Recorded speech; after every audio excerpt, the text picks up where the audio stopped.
अस्सलामुअलैकुम दोस्तों, मैं हूं मोहम्मद नौशाद qasmi तारापुरी। हमारे यूट्यूब चैनल नौशाद टीच पर आपका खैर मकदम है। आज हमारे टाइपिंग कोर्स का ये 10वां दिन है, यानी इंग्लिश टाइपिंग कोर्स का हमारा डे 10 है।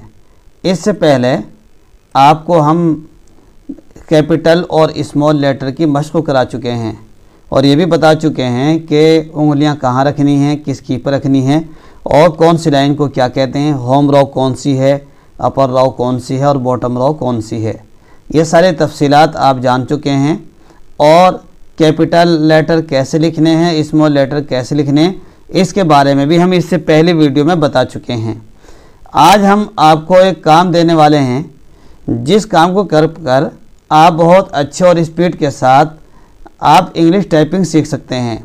जैसे कि आप देख रहे हैं स्क्रीन पर, ये हमारे इंग्लिश टाइपिंग का डे 10 है, यानी डे 10 टाइपिंग मैटर।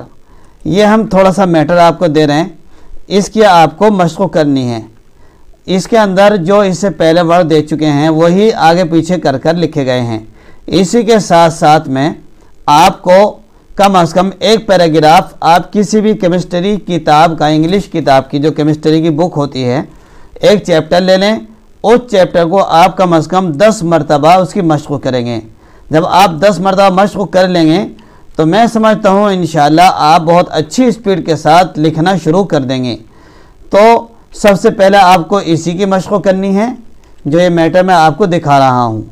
उसके बाद आपको, जैसे मैंने कहा, केमिस्ट्री की बुक या कोई सी भी बुक हो, ये ज़रूरी नहीं है उसमें, ये इसलिए कह रहा हूँ केमिस्ट्री की बुक, उसमें चूँकि हार्ड वर्ड आते हैं और उसमें बड़े और हर तरीके, हर एक वर्ड हर एक सेंटेंस में आ जाता है और बड़े बड़े सेंटेंस होते हैं।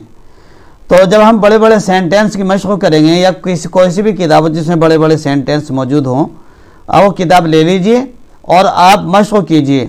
जब आप मशक़ करेंगे तो अगर आप 2 घंटे सुबह, 2 घंटे शाम और 2-3 दिन इस तरीके से मशक़ कर लें तो इंशाअल्लाह आपकी टाइपिंग स्पीड बहुत अच्छी हो जाएगी। आप यानी कि पर मिनट कम से कम 100 वर्ड तक लिख सकते हैं। तो दोस्तों, मैं समझता हूँ ये वीडियो आपके लिए, जो अब तक हमने 9 दिन में सीखा है, उन सब का लुब्बे लुबाब होगा। तो इसलिए आप इस वीडियो को मुकम्मल देखकर मशक़ करें, जैसे कि हमने आपको बतलाया है। अब हम शुरू करेंगे MS वर्ड। MS वर्ड को कैसे यूज़ करेंगे, उर्दू में भी और इंग्लिश में भी। सबसे पहले हम आपको इंग्लिश के, जब इंग्लिश टाइपिंग सिखाई है, इंग्लिश तौर पर, यानी इंग्लिश की कोई बुक बनानी है या हिंदी की कोई बुक बनानी है या अखबार बनाना है, तो किस मेन्यू के अंदर कौन सा ऑप्शन छुपा हुआ है, कैसे कैसे बॉर्डर लगाना है, अब हम वो शुरू करने जा रहे हैं। रही बात पावर पॉइंट की या इसी तरीके से वर्ड पैड की या पेंट की, ये ऐसी चीज़ें हैं छोटे बच्चों को सिखा दिया जाता है ताकि वो सही तरीके से माउस पकड़ना सीख लें।